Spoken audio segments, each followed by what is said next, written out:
दोस्तों आप सभी से नमस्कार। मैं धर्मेंद्र प्रताप सिंह। हम आ पहुँचे हैं धौस गांव में और यहाँ पर भी सरपंच पद के लिए बहुत सारे उम्मीदवार मैदान में हैं। तो अभी हम हैं बाबू उर्फ कुकल जो उम्मीदवार हैं सरपंची के धौस गांव के, उनके ऑफिस पर आए हैं। तो हम बाबू से बातचीत करेंगे, पूछेंगे क्या क्या समस्याएं हैं, उन समस्याओं का उनके दिमाग में क्या समाधान है, गांव के बारे में क्या सोचते हैं, हर चीज़ के बारे में उनसे बातचीत करेंगे। और कुछ उनके सपोर्टर भी हैं, उनसे भी बातचीत करेंगे। देखिए बैनर यहाँ पर बहुत बड़ा टांगा है, यही ऑफिस बनाया है। तो भाई साहब से बातचीत करेंगे और हर चीज़ के बारे में उनसे पूछेंगे।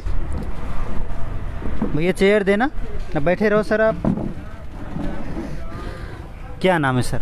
जी मेरा नाम बाबूद्दीन उर्फ कुकल है जी। अच्छा। मैं खड़े हुए हैं आप सरपंची पर? जी जनाब खड़ा हुआ हूँ। अच्छा। क्या करते हैं आप? जी मेरा एक छोटा सा काम है जी, पीछे यहाँ से मेन अड्डे पर अंडे का काम है जी मेरा, छोटा मोटा बच्चे पालता हूँ जी। चुनाव में कैसे खड़े हो गए? चुनाव में जी ये BCM सीट आई जी। अब इसमें तो गरीब आदमियों के लिए जी दी सरकार ने।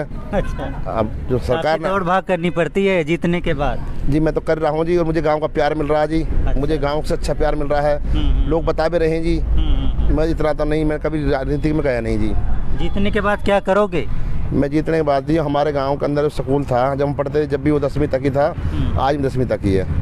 अगर कहीं सरकारी तरफ से गुंजाइश होगी, मैं गांव के लिए कॉलेज के पूरी कोशिश करूंगा। कॉलेज लाओगे? कॉलेज लाऊंगा जी पूरा।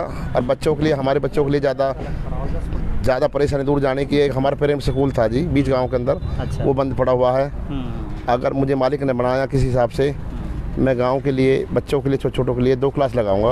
अच्छा। एक सुबह 7 बजे से 1 बजे तक की, 1 बजे से 4 बजे तक का वो रहे हुआ क्लास, या 5 बजे तक की रहे हुआ। अच्छा। और जो हमारी गांव के अस्पताल है जी, ये काफ़ी समय से सरकारी अस्पताल है जी। ये 60 बेडों की है, 55 बेडों, पक्की तो मुझे कन्फर्म नहीं है इस बात की। उसमें डॉक्टर आते हैं जी, अब उस तरीके से डॉक्टर है जिस तरह से हमारी सरकार सुविधा दे रही है देश के लिए, उस हिसाब से नहीं आ रहा जी।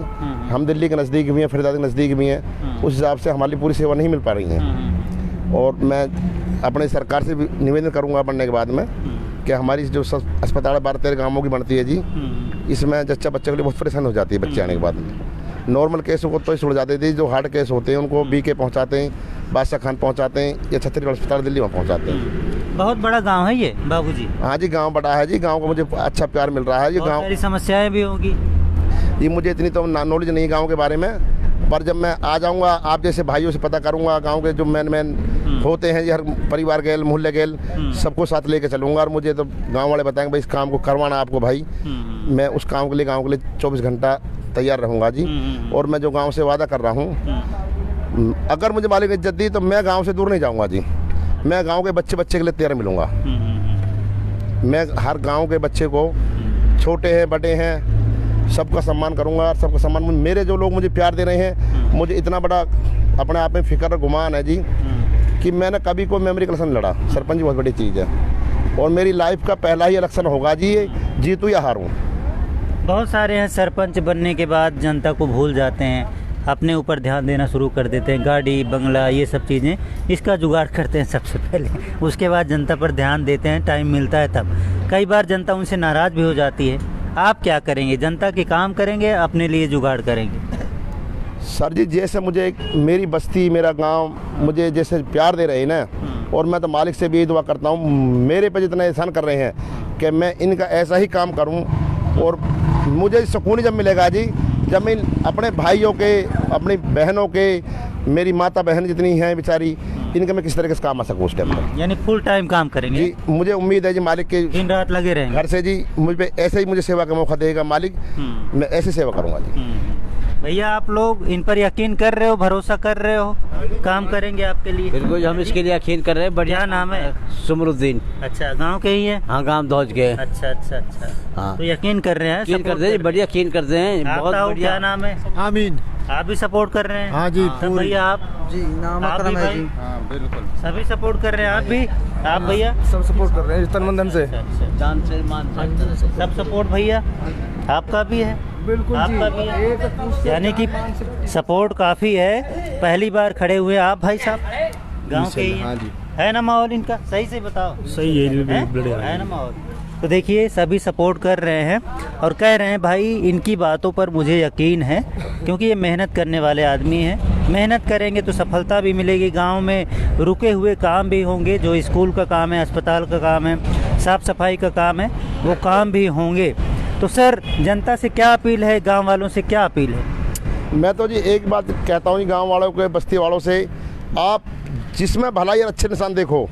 ये हमारे सारे भाई हमारे बराबर के खड़े हुए हैं, हम 8 कैंडिडेट हैं और कोई भी मेरा दुश्मन ऐसा नहीं है बंदा। इनमें से सब हमारी एक जगह उठा बैठे सारे बंदों से, और हम शादी ब्याह में और दुख सुख में इकट्ठे भी होते हैं, आज भी हो रहे हैं जी। और हमारे बिल्कुल शांति से इलेक्शन हो रहा है, ये होता रहेगा। और जिसमें भलाई देखें, मेरे गाँव वाले बुजुर्ग, बहना, माता पिता जितने भी अपनी भलाई के लिए वोट डालें।